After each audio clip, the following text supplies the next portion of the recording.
Bien, mis amados hermanos, les pongo esto acá como introducción y vamos a ver si usted concuerda conmigo estas afirmaciones que hago. Suplicar la presencia del Señor es un acto milagroso. Es un milagro entrar delante de la presencia del Señor. ¿Por qué? Porque estamos hablando que es toda una experiencia espiritual.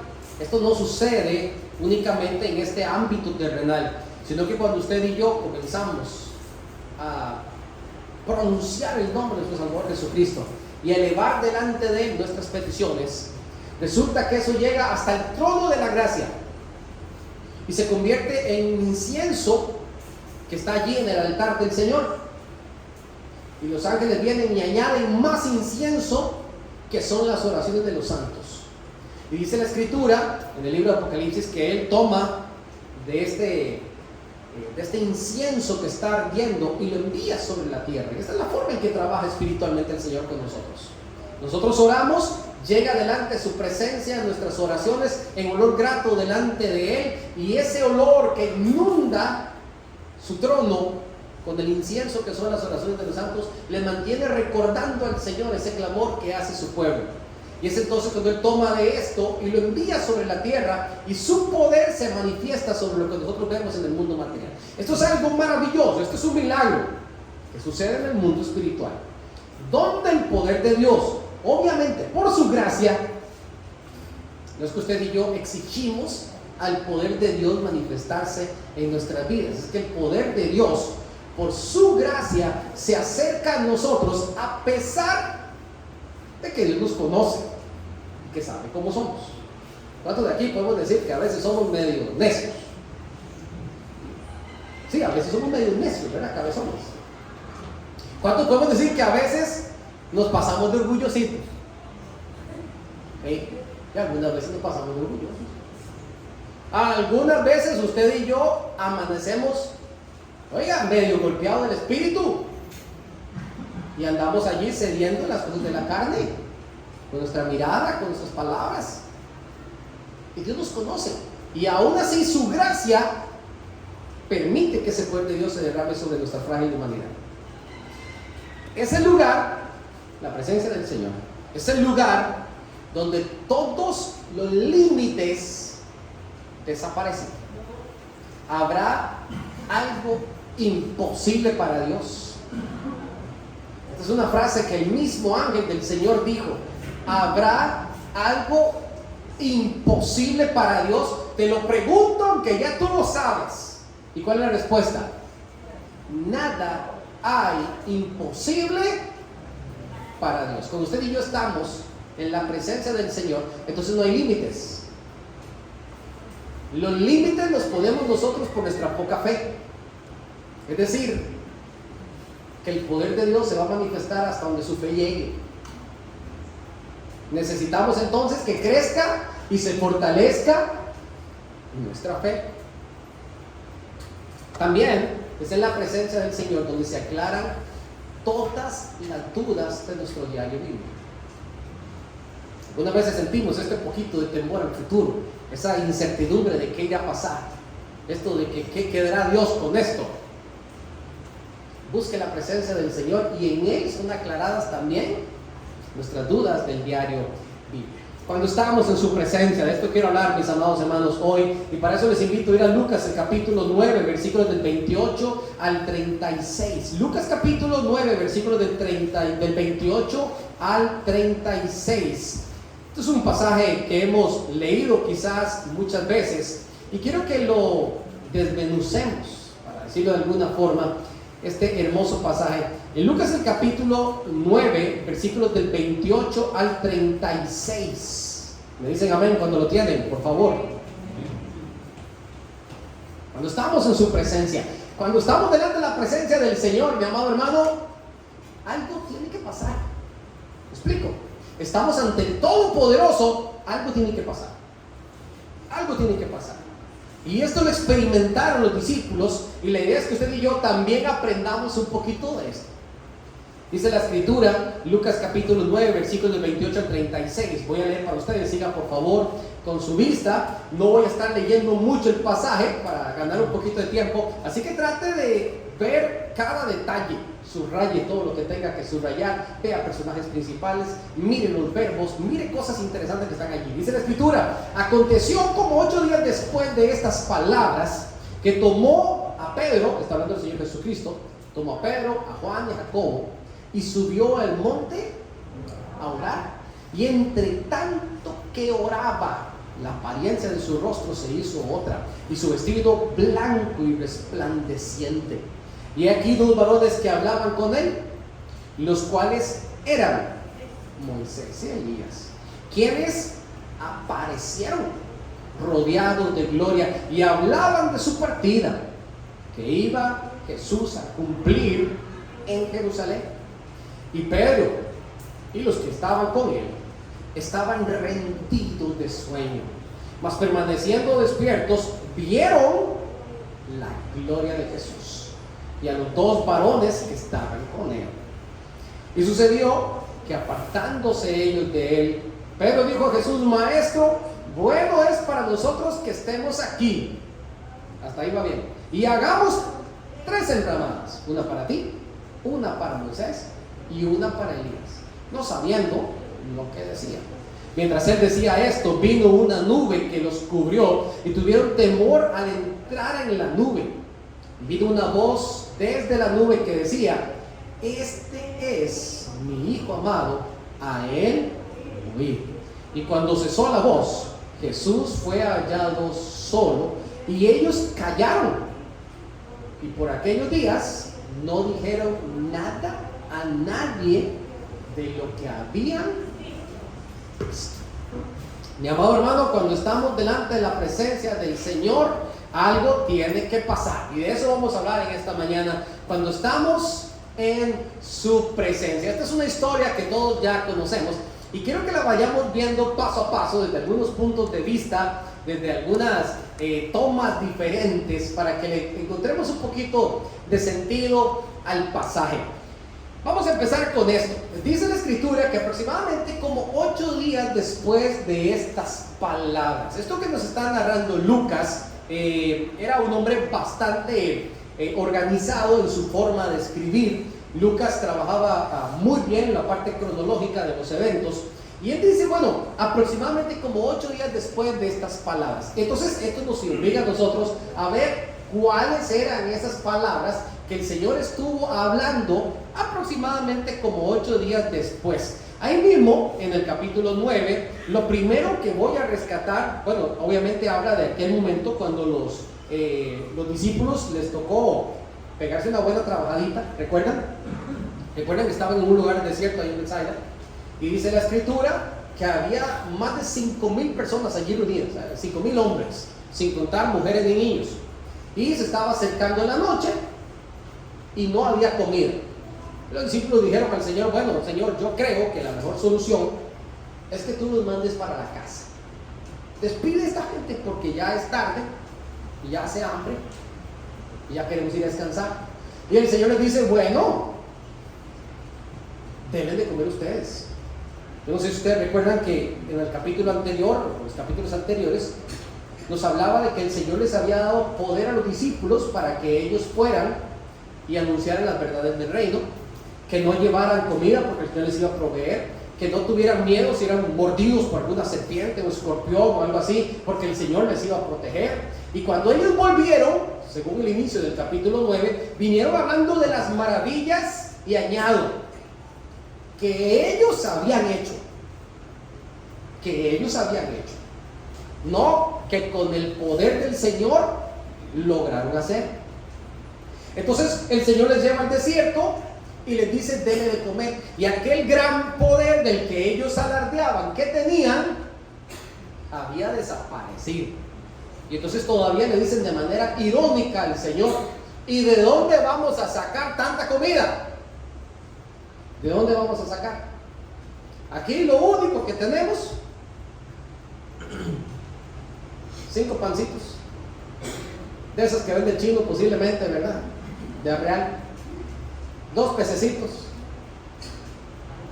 2 chubequitas por allí. Eso es todo lo que hay. ¿Cómo vamos a repartir esto entre toda esta multitud? ¿De dónde quiere que saquemos? ¿O es que quieren que vayamos nosotros a la ciudad a comprar comida para toda esta gente. No alcanza, no hay plata que alcance para comprar comida para tanta gente. Entonces el Señor le dice, no hay. Y obviamente usted y yo diríamos, no hay. Bueno, hágame el favor y los sienta a todos en grupos de 50. Y no es que los discípulos comenzaron a jugar y decir, grupos de 50, el barco se hunde y se sientan. No. Es que a ellos les tocó organizarse para ir contando grupos de 50 para que se sentaran. Yo creo que les hubiera salido más rápido ir a la ciudad a buscar comida para todos. Los sentaron a todos y el Señor tomó la canastita que tenía y dice la Escritura que la bendijo, ni siquiera la multiplicó, no hubo necesidad de multiplicarla. Y ellos venían, tomaban un pancito, un pez y se iban, porque les tocó ahora de meseros repartir y dar de comer a toda la multitud.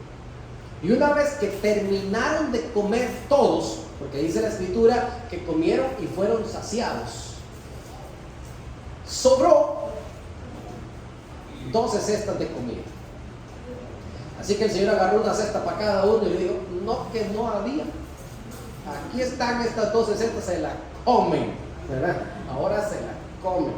Una vez que sucede esto, el Señor le pregunta a sus discípulos a partir del versículo 18, ¿quién dice la gente que soy yo? Lástima que el Señor no hizo esa encuesta aquí en Hualaca.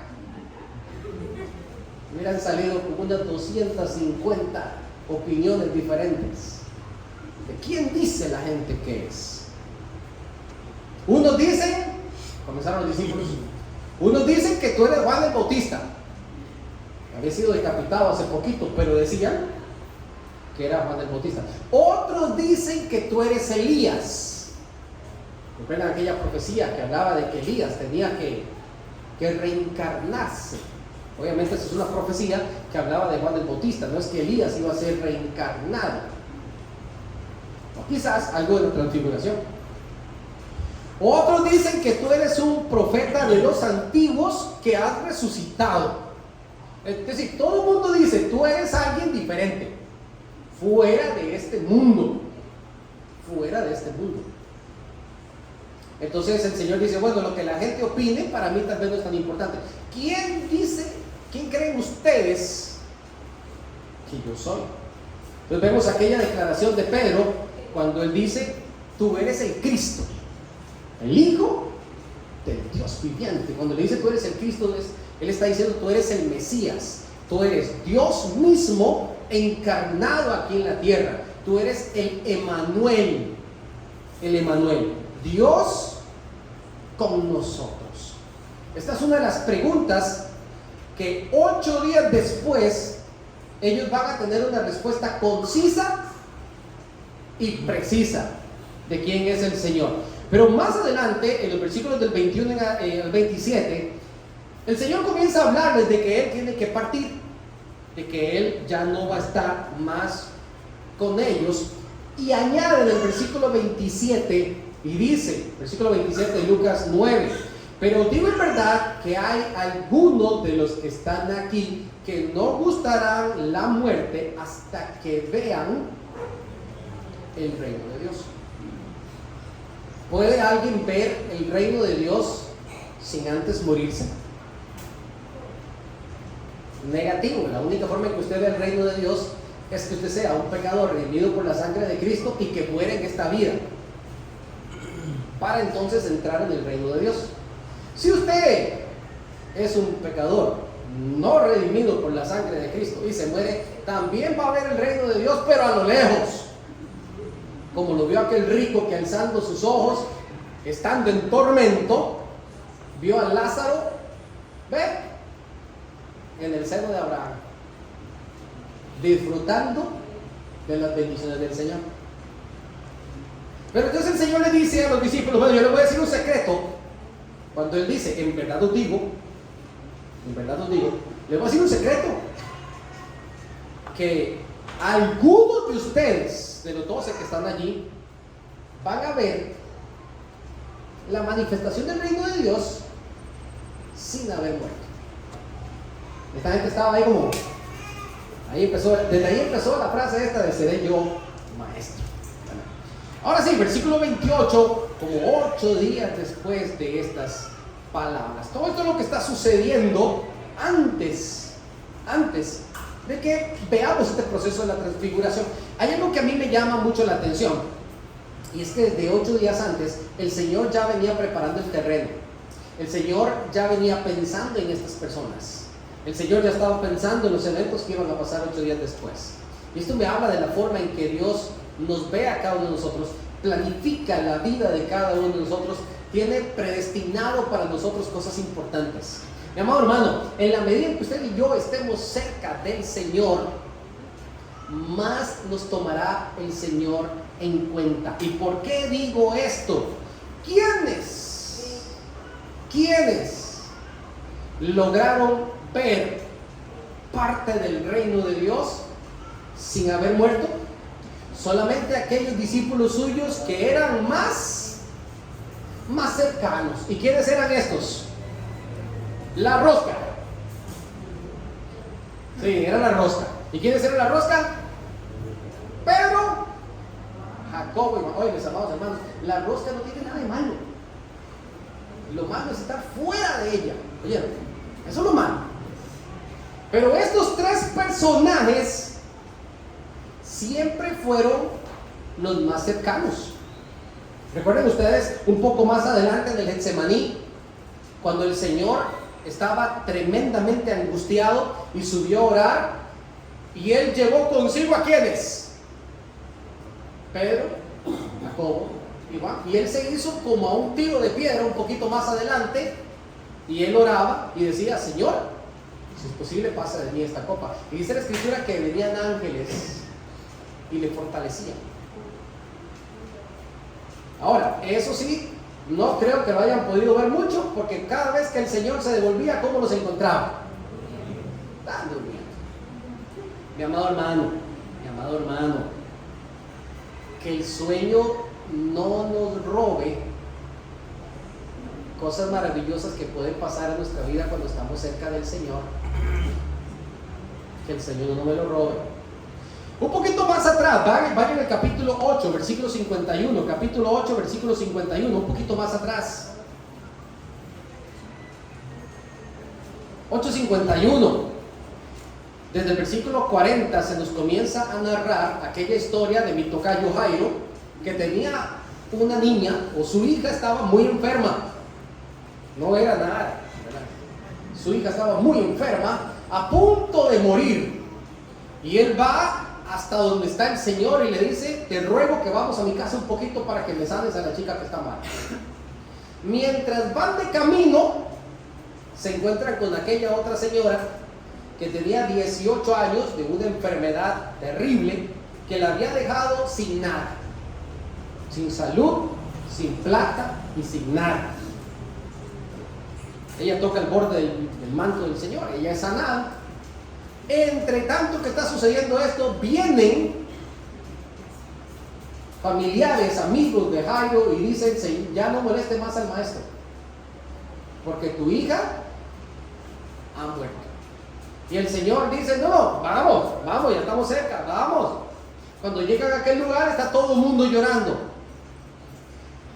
Y el Señor dice: oiga, pero no lloren, la niña no está muerta, ella solamente está durmiendo. Y la gente se burlaba. Eso lo dice en el capítulo 8, cerquita del versículo 51.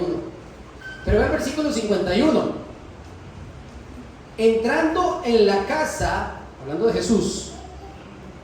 Por cierto, miren esta última frase del versículo 50: no temas, cree solamente.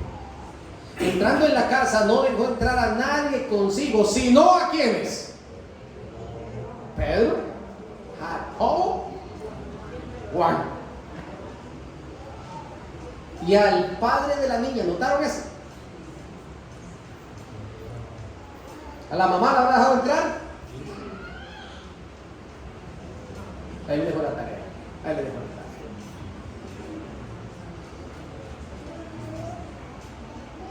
Miren qué cosa más hermosa. Pedro, Jacobo y lograron ver de cerca cosas que los discípulos, que los demás discípulos, que también eran discípulos del Señor, que también fueron escogidos por el Señor, no lograron ver. Y le pregunto, ¿por qué? ¿Era algo del Señor o era algo de los discípulos? ¿Qué creen ustedes? Yo sigo pensando que tiene que ver más con el corazón de esos 3 hombres que estaban allí.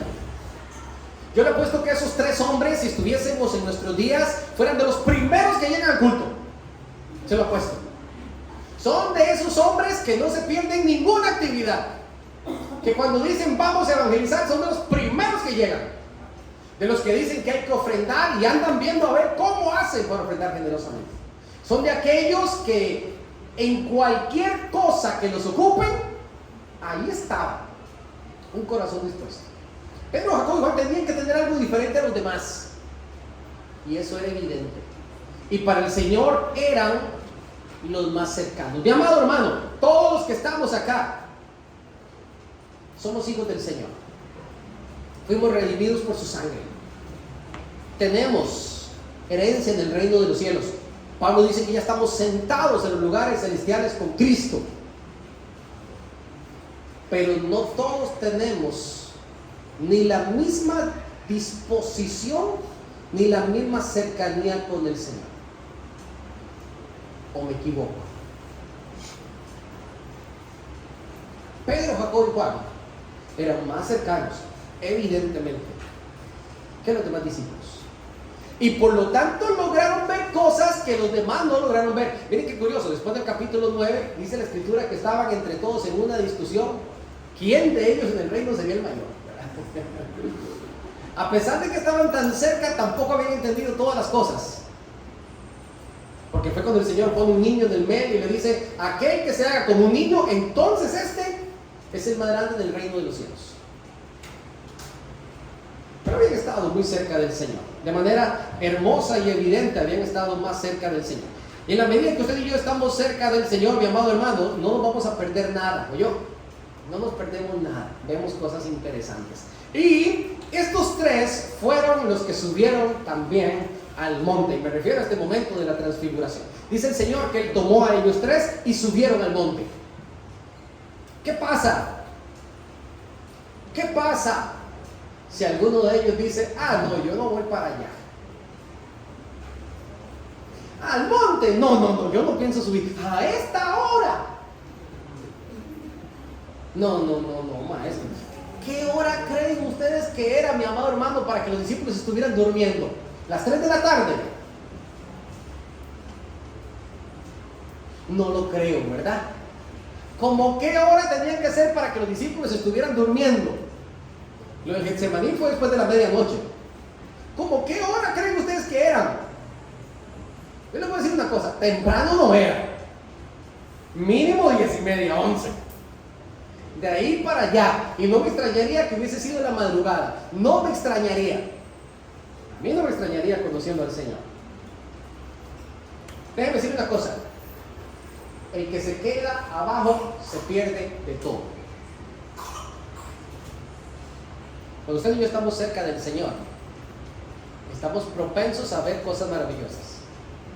Cuando usted y yo estamos lejos de la presencia del Señor, solamente escuchamos los cuentos. Suceden en este mismo evento 3 situaciones que yo considero sumamente interesantes, de los mismos versículos, ya nosotros los leímos. 3 situaciones interesantes. La primera, esto es un evento único e irrepetible.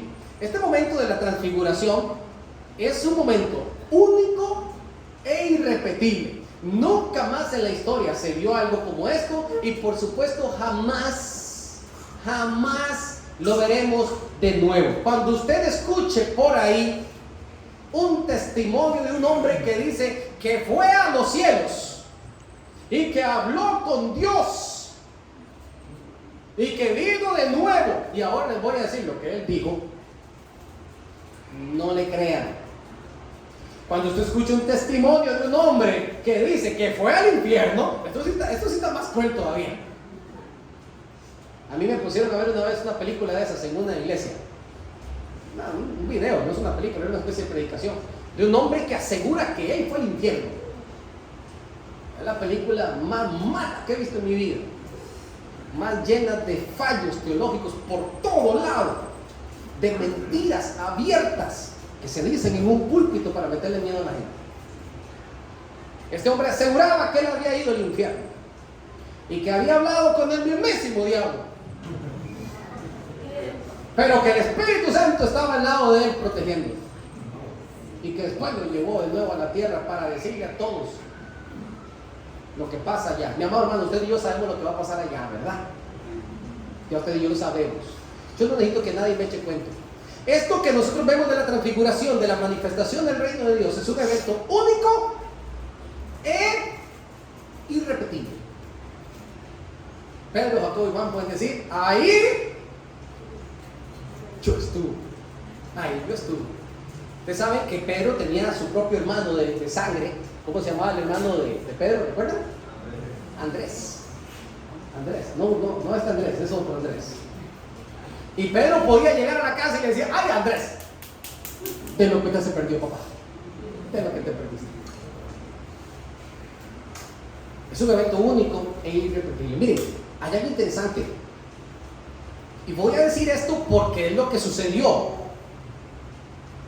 Pero notaron que Dios rompió sus propias reglas. ¿Lo notaron? De hecho, los antiguos, por ejemplo, cuando Elías ve la gloria de Dios, cuando Elías está en ese momento allá en el mismo trono de Dios, él dice: ay de mí, que soy hombre muerto. Él lo que está diciendo es: me morí y no me di cuenta que me había muerto, y yo soy un hombre inmundo de labios y estoy viendo al Rey de la Gloria. Esto es algo que no hay forma de que suceda. De hecho, también dice la Escritura: está establecido para los hombres que mueran una sola vez, y después de esto el juicio. Por lo tanto, cuando el rico estaba en tormento y alzó sus ojos y vio a Lázaro en el seno de Abraham, le dijo: envíame a Lázaro y que moje aunque sea la puntita del dedo en agua para que me refresque, porque aquí estoy en grande tormento. Y el Señor le dice: ni un punto, ni de aquí para allá, ni de allá para acá. Nadie que esté en el reino de Dios puede ir a meterse al infierno, y nadie del infierno puede ser redimido para luego entonces llegar a la presencia de Dios. Cuando él vio que ese trato se cerró, ¿qué dijo el rico? Ah, bueno, entonces envía a Lázaro. El pobre Lázaro, ¿verdad? Estaba acostumbrado a que era su sirviente. Envía a Lázaro a que vaya a la casa de mi padre, porque tengo todavía 5 hermanos más, y diles que le hablen de las cosas que estamos viviendo aquí, para que entonces ellos crean y se arrepientan y no vengan también a este lugar de tormento. ¿Y qué le dice el padre Abraham? La misma respuesta: ni un punto. A Moisés y a los profetas tienen. ¿Qué le está diciendo? Allí está la Escritura. Porque no hay nadie que pueda salir del reino de Dios ni de los infiernos para venir a la tierra de los mortales. Así que cuando usted escucha a la gente que dice: ay, mira que mi abuelita después de que murió yo la llegué a ver como 15 días después o algo así, esas cosas pasan. Pero déjeme decirle que no era su abuelita. Yo era un demonito que tenía la forma de su abuelita. Y esas cosas pasan. Porque está establecido para los hombres que mueran una sola vez, y después de esto el juicio. Es decir, no hay forma de que se salga del estado en el que nosotros estamos. Ni de aquí para allá, ni de allá para acá. No hay forma. Ahora, en la transfiguración aparecieron allí Elías y Moisés. ¿Habían muerto o no habían muerto? Bueno, Elías no tanto. No tanto, pero sí tanto, dijo Camila, ¿verdad? No tanto, pero sí tanto. Porque no se murió, pero no estaba vivo, ¿verdad? Entonces no sé cómo explicarles eso. Dios se lo llevó. Dios se lo llevó. Así que el Señor rompe sus reglas. Luego, hay otro asunto que para mí es interesante, y lo pongo así, y tiene que ver con el sueño que experimentaron los 3 discípulos que estaban allí. Dice la Escritura que ellos estaban rendidos de sueño. Yo le pregunto, mi amado hermano, ¿no le parece curioso que con lo que ellos están viendo, aún así tengan sueño? Imagínense que usted está de madrugada orando. Usted está cabeceando. Como sucede en las vigilias, ¿verdad? Que cuando el hermano dice amén, todo el mundo dice amén y se despierta automáticamente, ¿verdad? Pero mientras está la gente orando, está la gente ahí rendida de sueño. Esto es muy normal, esto puede pasar. Yo aquí en la predicación muchas veces hay gente que está ahí como cabeceando. Eso puede pasar. Pero ¿qué pasa cuando usted está durmiendo y de un momento a otro sucede un evento extraordinario? ¿Qué pasa con el sueño? Usted se está durmiendo en su casa y de un momento a otro se cae una paila. ¿Cómo queda usted? Se sale huyendo para la cocina a ver qué es lo que pasó ahí. ¿Quién se está comiendo mi arroz? Algo está pasando aquí. Y peor si usted llega a la cocina y no hay nada. No hay paila en el suelo. Más se asusta usted. Dice la Escritura, y véanlo conmigo porque hay que leerlo para entenderlo bien. Entre tanto que oraba, la apariencia de su rostro se hizo. Léalo. Yo quedo con los ojos así, ve. La apariencia de su rostro se hizo otra. Y su vestido, mi amado hermano, ¿cómo eran los vestidos que andaba nuestro Salvador aquí en la tierra? ¿Usted cree que el Señor se preocupaba por tener una camisita de marca? ¿Cómo eran las ropas que andaba el Señor? Y yo le he puesto que ni muy limpias tampoco, yo. Ropa sencilla.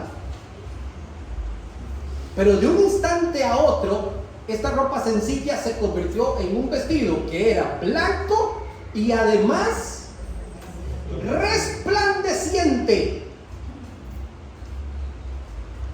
Cuando un resplandor se aparece, usted puede tener todo el sueño del mundo, pero ese resplandor, ¿qué hace? Te despierta automáticamente. Esa luz, usted está durmiendo en su cuarto y viene alguien y le enciende la luz. Bonita cosa, ¿verdad? Que llegan a buscar ahí, es que se me olvidó tal cosa, dicen las chiquillas, ¿verdad? Y usted está durmiendo ahí. Y ¡pum! Le prenden la luz. ¿Qué pasa con usted? No me diga que se enoja. Se despierta. Es lo que ando buscando. Se despierta. Y todavía dice el versículo 31, hablando de Moisés y Elías, se aparecieron. Ok, aquí no hay nadie. Solo está el Señor. Y de un momento a otro se aparecieron. Usted y yo, ¿qué pensamos cuando vemos que se aparece alguien así? Ay, qué bonito, qué maravilla, qué bendición.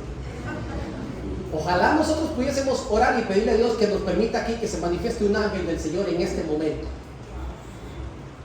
Sería glorioso ver esos vestidos resplandecientes, pero aquí no queda nadie. Solo Adrián queda ahí, le da la mano y eso. Eso porque está cerquita, varón. ¿Se acuerdan ustedes cuando Josué se tocó un ángel del Señor y que se le acercó y le preguntó: ¿usted de los míos o va en contra? ¿Se acuerdan? Mi respeto para ese hombre, porque cualquiera de nosotros se aparece un ángel del Señor con una espada de este porte en la mano y usted y yo salimos huyendo, hermano. Usted sabe que esa cosa no es de este mundo. Muchos de nosotros, yo gracias a Dios nunca, y sé por la bondad del Señor que así va a ser, nunca he tenido ningún encuentro con algún tipo de brujería. Sí, yo no sé lo que la gente dice, que me pisó, que me podía comer. Yo nunca he pasado esas cosas. Hay gente que dice, y se me echaba a reír aquí en la cara.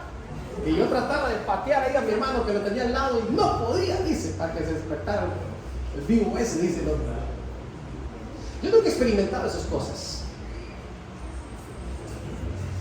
Hay gente que dice, yo vi una sombra, yo vi una cosa que se movió, que algo pasó, que yo sentí por detrás. Estas cosas son reales, porque los demonios son reales. Mi mamá con 8 años vio una mujer muy mayor, así lo describe ella, que flotaba sobre un canal y que pasó lentamente, como a eso de las 6:45 de la noche, cuando está así como entre claro oscuro. Pero este personaje que caminaba o flotaba sobre el canal, y no el canal de Panamá, pero un canalcito de esos de 2 metros de ancho y 2 de profundo posiblemente, resplandecía, y que cuando iba pasando, viendo hacia el frente, de un momento a otro hizo contacto visual con ella. Y cuando hizo contacto visual con ella, no le quedó un solo pelito del cuerpo que quedara acostado. Toda se erizó y salió huyendo para casa con 8 años. Le pregunto, ¿cómo sabía una niña de 8 años que eso no era normal? Y eso es por el frío que usted sintió en la espalda. Yo lo cuento y yo sé que algunos de ustedes aquí también.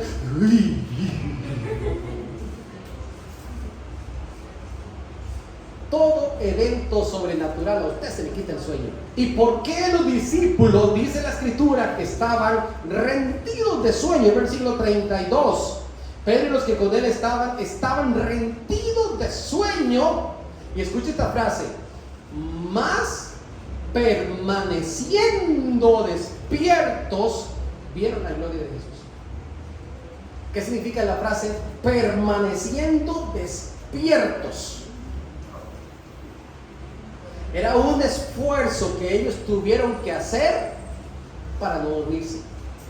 Eso que usted hace así, y otra vez un poquito, y otra vez otro poquito, y ahí va. Y muchos de nosotros somos expertos en eso, sobre todo cuando vamos en el bus, ¿verdad? Pasa mucho cuando éramos estudiantes, ¿verdad? Que nos dormíamos en el bus y todavía falta, ¿verdad? Muerte se dormía y todavía falta, y te dice que usted venía despierto. Bueno, ahora, ellos vivieron una situación así, y me parece tremendamente interesante que la escritura dice que los discípulos estaban muriendo de sueño. ¿Y por qué me parece algo tan impresionante? Porque se están sucediendo muchísimas cosas, y yo le pregunto, con todo esto que está pasando, ¿quién puede tener sueño? Esto me lleva a una conclusión. Cuando usted y yo estamos en la búsqueda de la presencia del Señor, siempre van a haber cosas que van a querer que usted y yo no lleguemos a ver ni a disfrutar lo que el Señor está haciendo. Siempre van a haber cosas que se van a obstaculizar. Incluso nuestra propia capacidad física puede ser reducida. La gente me dice, yo me pongo a leer la palabra y comienza mi sueño. Es que, hermano, yo no puedo orar porque como que me canso, siento que tengo rato de estar orando. Son 10 minutos que pasé orando, pero siento que fueron horas. Es un récord para mí orar más de 10 minutos, dicen las personas. Están leyendo la palabra y comienzan a cabecear. ¿Por qué sucede esto, mi amado hermano? Porque existimos en medio de un mundo que está lleno de opresión, y de una opresión que no es buena, que no quiere que usted y yo nos acerquemos y podamos ver y contemplar lo que Dios tiene para nosotros. ¿Qué rescato de esto? Que ellos, en medio de esta opresión, permanecieron despiertos. Al fin de cuentas, estuve despierto y vi lo que tenía que ver. Mi amado hermano, luche contra su carne, luche contra esto que no lo deja buscar la presencia del Señor. porque Dios tiene cosas muy hermosas que enseñarle. Pero para eso tenemos que estar despiertos. Un tercer punto que me llama mucho la atención dentro de las situaciones interesantes es la nube. Dice la escritura que la nube los envolvió, y una vez que esa nube los envolvió, ellos tuvieron un grande temor. A mí me hubiera dado temor todo el evento. Ellos les dieron temor a lo último. Eso quiere decir que esto que pasó a lo último es mucho mayor que todo lo demás que estamos hablando. Quizás pudiésemos decir que los discípulos ya estaban acostumbrados a cierta experiencia con situaciones paranormales, para decirlo de alguna manera, o situaciones espirituales. Quizás estaban más o menos acostumbrados. Pero este temor que ellos experimentaron es como decir, aquí pasó algo que no sabemos qué pasó, pero que es mucho más maravilloso. Ese temor que los envolvió cuando ellos estuvieron en la nube, que incluso dice la palabra que los hizo callar por días. ¿Notaron cómo termina el pasaje? Dice la escritura que no le contaron nada a nadie por varios días, porque esto que vivieron no era fácil de contar. Nosotros no sabemos todo lo que pasó en esa nube. Nosotros sabemos una parte de lo que pasó en esa nube. De hecho, cuando estaban en esa nube, escucharon otra vez la voz de Dios Padre diciendo lo mismo que el día del bautismo del Señor Jesús, cuando fueron abiertos los cielos y bajó el Espíritu Santo en forma de paloma y dijo: este es mi Hijo amado en el cual tengo complacencia. Ahora, en medio de esa nube, Él dice: este es mi Hijo amado, a Él oíd. Ya no es ni a Moisés. ¿Saben qué representa Moisés? La ley. Ya no es la ley. ¿Y qué representa Elías? Los profetas. Ya no es ni la ley ni los profetas. ¿A quién tenemos que oír? Al Señor Jesucristo. Por eso es que cuando Pedro dijo: hagamos 3 enramadas, no sabía ni lo que estaba diciendo. Y de hecho, la misma voz no lo deja ni terminar de decir lo que estaba diciendo, porque dice la escritura que mientras él estaba hablando, la nube lo rodeó y se escuchó esa voz del cielo. Cuando usted y yo estamos cerca de la presencia del Señor, hablando de esta nube y del temor que ellos sintieron, cuando usted y yo estamos cerca de la presencia del Señor, esto nos hace conocer su grandeza. Estar cerca del Señor nos hace conocer su grandeza y su poder, e infunde en mi corazón su temor. ¿Cuántas veces usted ha leído en la escritura que tenemos que tenerle temor a Dios? ¿Cuántas veces lo he leído? ¿Cuál es el principio de la sabiduría? No es el temor a Dios. ¿Usted sabe dónde usted encuentra ese temor del Señor? Cuando usted busca la presencia de nuestro Dios. Lejos de la presencia del Señor, usted se burla de la presencia de Dios, hermanos. Nos burlamos de Él con nuestros actos, con nuestras palabras, con las cosas que queremos y pretendemos. Pero cuando estamos cerca de la presencia del Señor, tenemos temor hasta decir cosas que incluso pudiésemos decir que son verdad. Pero yo digo, por temor a Dios, yo no digo esto. Yo no me atrevo a hacer esto. Yo no me atrevo ni a pensar esto. Por temor a la grandeza del poder de nuestro Dios. ¿Dónde conocemos esto? Únicamente en su presencia. Y quiero terminar con esto porque hay 3 cosas grandísimas. 3 cosas grandísimas que están sucediendo aquí, y las inicio con la frase: entre tanto que oraba. ¿Qué quiero decir con entre tanto que oraba? ¿Qué quiere decir la palabra con la frase entre tanto que oraba? Lo que quiere decir es que todo lo que nosotros estamos viendo sucedió en oración. Mientras él oraba, todo esto comenzó a fluir. Y número 1, conocieron cosas inexplicables. Pero Jacobo y Juan conocieron cosas inexplicables para un ser humano. Cuando usted y yo estamos en la presencia del Señor, es probable que podamos ver y conocer cosas inexplicables. Yo no creo, soy escéptico. Cuando hay gente que me dice, hermano, es que Dios me habló y Dios me dijo. Una vez se me acercó una hermana de la iglesia y me dice, hermano, mira que se me acercó una mujer y me dijo que Dios le había hablado a ella, que tenía que decirme a mí, que yo le tenía que pagar a ella un viaje misionero a Cuba y que Dios se lo mostró en oración y ahora yo estoy dudosa si tengo que hacerlo o no, porque entonces si no lo hago y estoy pecando, entonces, ¿y si lo hago y no era la voluntad de Dios? Entonces yo le dije a la hermana, una pregunta, hermana, ¿y qué te ha dicho Dios a ti? Bueno, a mí no me ha dicho nada. Mientras Dios no te diga nada a ti, entonces manténgase en stand-by. Pero si Dios te pone en el corazón a ti, ayudar a una hermana para que vaya a hacer una obra misionera a Cuba, algo. Porque hasta le dijo el monto que Dios le dijo que tenía que dar. Y yo soy escéptico para este tipo de cosas. Yo sé que hay gente que cree en esto. Yo soy un poquito escéptico, porque mi experiencia, tengo más de 20 años de ministerio, hermanos. Yo desde los 7 años recibí a Cristo en mi corazón. Fui presentado a los 8 días de nacido. Toda mi vida he estado en una iglesia. Y nunca he visto una especie de manifestación del Espíritu Santo de esa manera. Y yo no necesito verla. ¿Me explico? Yo necesito que la palabra me lo compruebe. Si la palabra me dice que esto es viable, yo lo creo. Antes no. ¿Me explico? Entonces, yo soy escéptico de ese tipo de cosas, pero déjenme decirle, y se lo voy a decir con propiedad, que cuando yo he estado en oración en determinados momentos, y me ha pasado varias veces en mi vida, varias veces, que ya con esta manita no me alcanza, yo les puedo decir a ustedes que yo he escuchado la voz de Dios. Y sí, no es esa voz audible como escucharon los discípulos que dijo, ¿me explico? Este es mi hijo amado. No, yo no puedo decir que yo escuché eso, pero yo estoy seguro que fue la voz de Dios.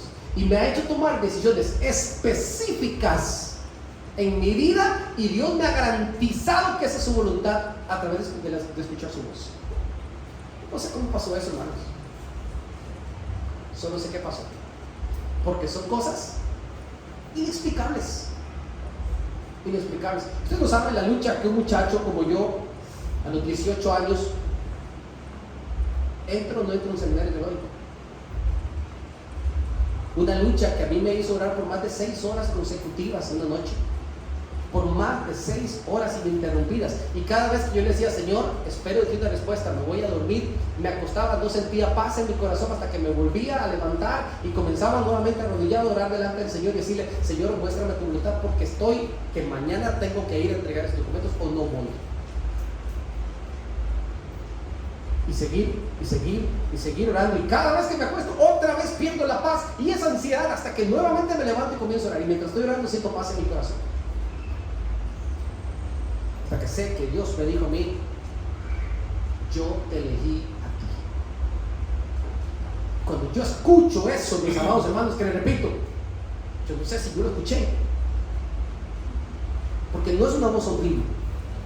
Solo sé que Dios me eligió a mí. Y hoy le digo a ustedes, después de 20 años de eso, Dios me eligió, mis amados hermanos.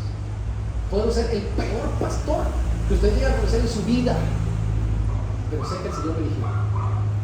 De algo estoy seguro, me ha respaldado siempre y lo seguirá haciendo porque Él es un Dios fiel. Y les garantizo que muchas de las cosas que yo digo aquí jamás han estado escritas en mis notas. Jamás hubiese venido de esta pobre mente chiquitita y con poca capacidad. Jamás hubiera venido de mí. Les garantizo que muchas veces ustedes han escuchado la voz del mismo Espíritu Santo de Dios a través de este ministerio. Se los garantizo. Mucha gente me dice, hermano, ¿cómo fue eso que usted dijo de tal cosa, tal otra? Y yo nada más escucho grillos en mi cabeza porque yo digo, cuando yo dije esto. Y se lo digo con toda honestidad. Cuando usted y yo estamos cerca de la presencia del Señor, pasan cosas inexplicables. Tan inexplicables como que estos 3 personajes, Pedro, Jacobo y Juan, conocieron y reconocieron a Moisés y Elías. Véanlo usted en la palabra. ¿A ellos les dijeron o ellos supieron que eran Moisés y Elías? ¿Saben usted mismo la duda? ¿Qué dice la palabra? Lo vemos en la exclamación de Pedro. ¿Qué dijo Pedro?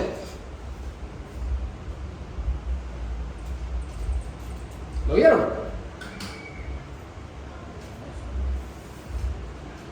Versículo 33. Sucedió que apartándose ellos de él, Pedro dijo a Jesús.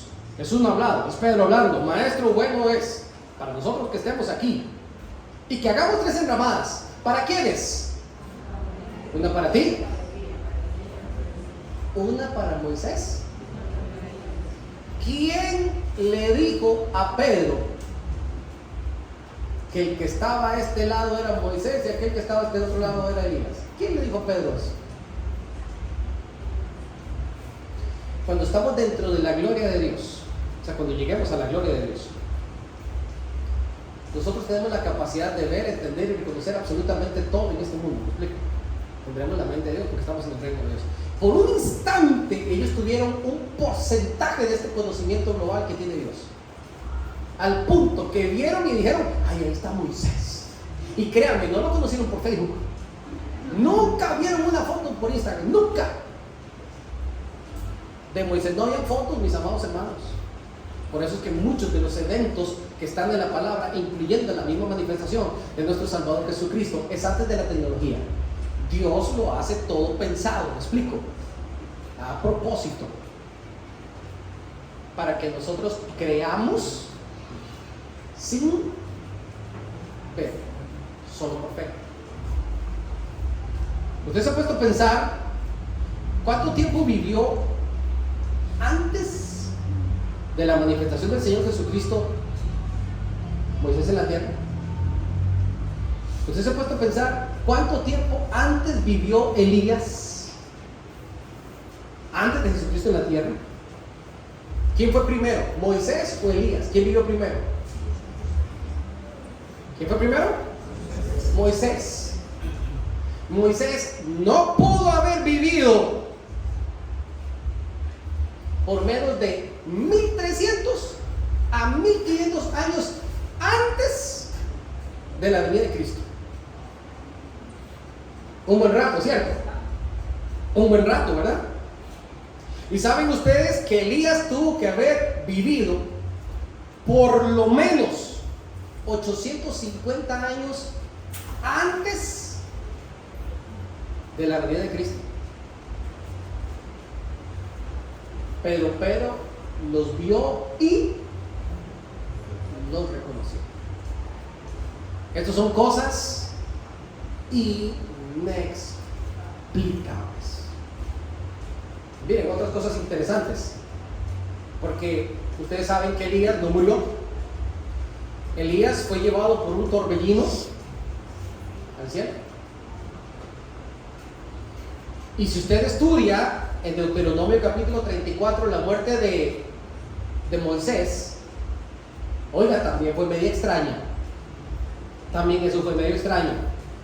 Y el libro de Judas dice la escritura que el arcángel tuvo que pegarse una peleadita por el cuerpo de Moisés contra el mismo Satanás. Cosas. Y dice la escritura que a Moisés lo sepultó, posiblemente, si lo sacamos a letra de lo que está escrito, Dios mismo lo enterró. Son cosas inexplicables que ellos tuvieron la oportunidad de ver. Número 2, segunda cosa gloriosa que sucede mientras se oraba. Vieron entonces la gloria del Señor Jesús. Esto es algo también impresionante. Yo no sé qué tanto cambió el rostro. De hecho, recuerden ustedes que Juan, que fue el último apóstol que logró permanecer con vida antes de morir, él estaba en la isla de Patmos cerca de 90 años después de Jesucristo, y él recibe esta revelación del Apocalipsis. Dice la escritura que él vio algo similar al Hijo del Hombre, pero en su trono. Y cuando comienza a describirlo, él dice, es que bueno, es similar al Hijo del Hombre porque yo lo conozco ahora en 3 facetas. Cuando Juan empieza a escribir, él dice, y vimos su gloria, gloria del unigénito Hijo de Dios. Entonces él ve a Jesús hecho hombre, andando en la tierra, caminando en la tierra, teniendo necesidades humanas, pero sabiendo que es Dios. Él ve, Juan, a Jesucristo en su gloria en la transfiguración, y ahora ve al Señor Jesús en su trono. Y ahora su descripción es un poco diferente, porque él dice, es que sus ojos ahora son como llamas de fuego, sus palabras son como una espada aguda que penetra el corazón, sus vestidos bordean todo, y él comienza a explicarlo en sus propias palabras, algo impresionante. Vieron la gloria del Señor y se acuerdan la pregunta que el Señor les había hecho: ¿y ustedes quiénes creen que yo soy? Cuando ellos bajaron de ese monte, ¿tendrían o no una buena respuesta que dar a esa pregunta? Ahora sí tenían una buena respuesta que dar, porque lograron ver toda la gloria del Señor. Mi amado hermano, no solamente Pedro, Jacobo y Juan vieron la gloria del Señor. ¿Recuerdan ustedes aquellos sirvientes en Caná de Galilea que el Señor les dijo, ahora tomen de esa agua y llévensela al maestresala? Y que mientras ellos tomaban el agua y caminaban con fe hacia el maestresala, esa agua resulta que ya no era agua. ¿Y ahora qué era? Ahora era vino. ¿Vieron o no vieron la gloria de Dios? ¿Se acuerdan ustedes cuando estaba el Señor un poquito tarde? Cuando llegó un poquito tarde al sepelio de Lázaro, su amigo. ¿Se acuerdan? Llegó un poquito tarde. Nada más 4 días, ¿verdad? Después de que lo enterraron. Y que cuando llega allí, se le acerca Marta y María y le dice, oiga señores, que si usted hubiera estado aquí, mi hermano no se muere. ¿Mintió Martita o no mintió? No. ¿Hubiera estado el Señor ahí? Oye, no se muere. Es muy probable que no. Pero él le dijo, ¿no te he dicho que si creyeres, verás la gloria de Dios? Una vez más, cree solamente. Mi amado hermano, nosotros a veces queremos ver la gloria de Dios, y queremos ver la gloria de Dios en hechos asombrosos y milagrosos que no tengan explicación. Y han habido. Yo recuerdo, yo les he contado a ustedes la historia de aquella misionera que amanecieron absolutamente sin nada que comer y que tenía muchos de sus hijos. Su esposo ya no estaba con ella, había sido muerto también en el campo misionero, y que vivían en un pasillo completamente cerrado, y que llegaron y les tocaron el timbre de su casa una mañana, estando ellos orando, y cuando tocan el timbre de su casa, va la señora a abrir la puerta y hay un hombre, un repartidor con una tabla, y le dice, ¿usted es la señora fulana de tal? Sí, yo soy la señora fulana de tal. Bueno, fírmeme aquí que este envío suyo. No señor, pero yo no he mandado a pedir nada. Mire señora, no me haga perder tiempo, yo tengo muchos pedidos que hacer el día de hoy, a lo mejor me firma esto rapidito. ¿Usted es la señora tal, verdad? Sí, yo sé, pero yo no tengo plata para pagarle ese envío. Hágame el favor y me firma que lo único que yo tengo que hacer es entregarle esto, que usted me firma para ver si me puedo ir. Bueno, la misionera agarró la tabla y firmó. Y una vez que firmó, sus hijos estaban por la ventana viendo, porque el pasillo no tenía más salida, y los chicos estaban viendo por la ventana. Ella mete el tanque, que pesaba un montón, repleto en carnes y comidas, y cuando ella cierra la puerta, se va el hombre, pero sus hijos nunca lo vieron pasar por la ventana.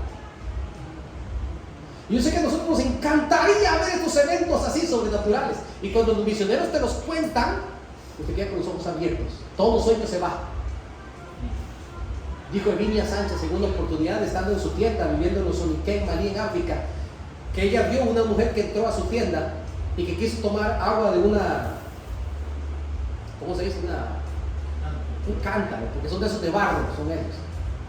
Y que en ese momento el agua hay que comprarla. Estamos hablando que es en Malí, en Soniquén, en África. Y que cuando ella ve esa sombra, ella está orando en su cama de rodillas. Su casa nada más es un 4 paredes con cortinas. Cuando ella ve el reflejo se levanta porque ve a la mujer que quiere tomar su cántaro. Pero donde la mujer la ve, corre. Entonces Viña se levanta y se para en la puerta y comienza a llamarla. Pero cuando llega a la puerta y ve hacia afuera, no la ve más. Y en ese momento el cántaro cae en el suelo y se rompe. Y automáticamente ve en el agua este resplandor que genera, por ejemplo, el aceite cuando usted y yo vertimos aceite en el agua. Así que ella agarra una muestra y se la lleva a su equipo en el centro de Malí. Y eso lo llevaron a un laboratorio y lo que tenía ahí era un veneno mortífero de la zona, reconocido. Es muy probable que alguna bruja en espíritu llegó a ese lugar solamente a depositar ese veneno. Y ella dice: Dios me tumbó ese cántaro. Y yo sé que a nosotros nos encantaría ver la gloria de Dios en esas cosas. Estaba un lunes en San José. Era el copastor de la iglesia en aquel entonces y tenía una oficinita chiquitica. Los lunes nunca iba a la iglesia, era mi día libre. Pero un lunes llegué a la iglesia porque estaba en el último año de seminario, ya estaba casado, y recuerdo que el director del instituto me invitó para ir a una cena con el presidente de la República y todo un montón de pastores que iban a estar, porque la Federación Alianza Evangélica Costarricense tenía una cena con el presidente de la República en un hotel. Era un lunes por la tarde. Yo recuerdo que yo llegué con doña Yara y estaba un evento de mujeres en el culto, en actividad. Entonces yo lo que hice fue que me encerré en la oficinita y nos pusimos a hablar ahí esperando que fuera la hora que vinieran a recogernos. Cuando más o menos se nos dio la hora, entonces yo abro la puerta y salgo. Cuando yo salgo está el pastor en la puerta hablando con un indigente. Nosotros en San José estábamos acostumbrados a hablar con indigentes, porque obviamente al ser la capital pasan muchísimas personas por la calle. Cuando ese indigente está allí hablando con el pastor y nosotros nos acercamos a la puerta, el pastor vuelve a ver a Yara y le dice a Yara: Yara, ¿usted conoce a este muchacho? Y yo me quedé así como, y esto me dio una pregunta tan rara. Si es que este muchacho es de Panamá, ¿usted lo conoce? Y Yara se queda viendo y le dice: no, nunca lo he visto. El muchacho se le queda viendo y le dice: tú eres Yara. El pastor no había mencionado el nombre, yo lo estoy mencionando, pero el pastor no lo había mencionado. Y cuando dice: sí, tú eres Yara, yo me quedé, aquí algo está pasando que yo no sé. Y entonces Yara se queda viéndolo y lo determina, y voy a decir su nombre. Me dice: tú eres Miguel. Y dice: sí, yo soy Miguel. Lo conoció más de 10 años atrás en los campamentos aquí en Santiago Veraguas, muchacho de los Anastasios. Había sido creyente, se había apartado del Señor y había llegado en una gira a Costa Rica y tuvo un pequeño problema. Le robaron su plata y su pasaporte y quedó de indigente por varios días en San José. Y entre todo lo que caminó en San José por varios días, vio un rótulo que decía Iglesia Misión Centroamericana y se metió un lunes por la tarde. La política de la iglesia era que si nosotros no teníamos forma de comprobar que el indigente en verdad tenía una necesidad y no era un drogadicto, que entonces no se le podía dar plata en el fondo de beneficencia. Pero como en ese momento se pudo comprobar que esta persona ya no era un indigente, sino que era una persona que estaba contando una historia real, entonces nosotros tomamos del fondo de beneficencia y le ayudamos para pasar la noche y el día siguiente tomar el primer bus para Panamá. El bus de Tracopa el lunes siguiente, el martes siguiente a primera hora. El siguiente fin de semana, 2 semanas más adelante, yo tenía vacaciones, así que nos vinimos para Hualaca. Y cruzando calle Tercera, adivinen a quién nos topamos en el frente en calle Tercera. Bien vestidito, barbeadito, un poquito más gordito. Me dio un abrazo como nadie me ha dado en mi vida, ¿verdad? Yo lo saludé también y lo abracé. Oye, me alegro verte, y que estés diferente. Nunca más lo he visto. Lo vi solo 2 veces en mi vida. Pero estuvo en el lugar indicado, a la hora indicada, en el momento indicado. Ay, de que no haya buscado al Señor después de esto yo. Porque nosotros queremos ver la gloria de Dios en cosas muy sobresalientes. Pero la gloria de Dios es simplemente ver su milagro día tras día. Ver su grandeza milagro día tras día. Ver cómo me cuida, cómo me guarda, cómo simplemente las cosas suceden. Esto es la gloria de Dios en nosotros. Y no hay nada más hermoso que ello. Y termino con esto. Ellos oyeron la voz de Dios. Oyeron la voz de Dios. Los demás se lo perdieron. Pero esos 3 hombres escucharon la misma voz de Dios. Y quiero que ustedes entiendan una cosa. Vean conmigo el pasaje, por favor. En el versículo 36, cuando escuchan esa voz. Versículo 35, perdón. En esa nube escuchan esta voz que no los deja ver. Y nada más dice: este es mi hijo amado. A él oigo. Son 2 frases únicamente, pero les ha dado el Señor a ellos y a todos nosotros la dirección correcta por la cual nosotros tenemos que ir. Existen muchas religiones que debaten si Jesucristo es Dios. Mi amado hermano, Jesucristo es Dios. Eso no entra en discusión. Hay gente que dice: no, la que intercede es esta o es la otra. Jesucristo es el que está en el trono de Dios intercediendo por nosotros.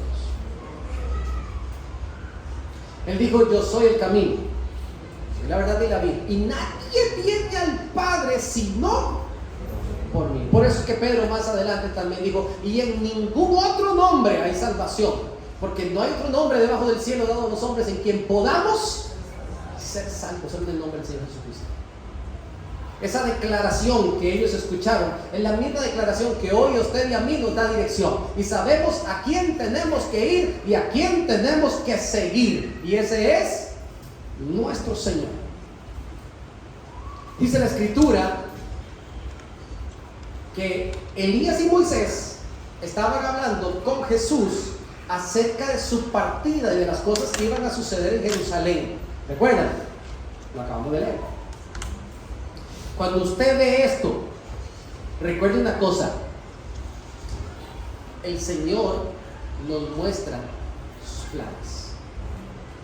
Cuando usted escuche la voz de Dios, el Señor nos muestra sus planes.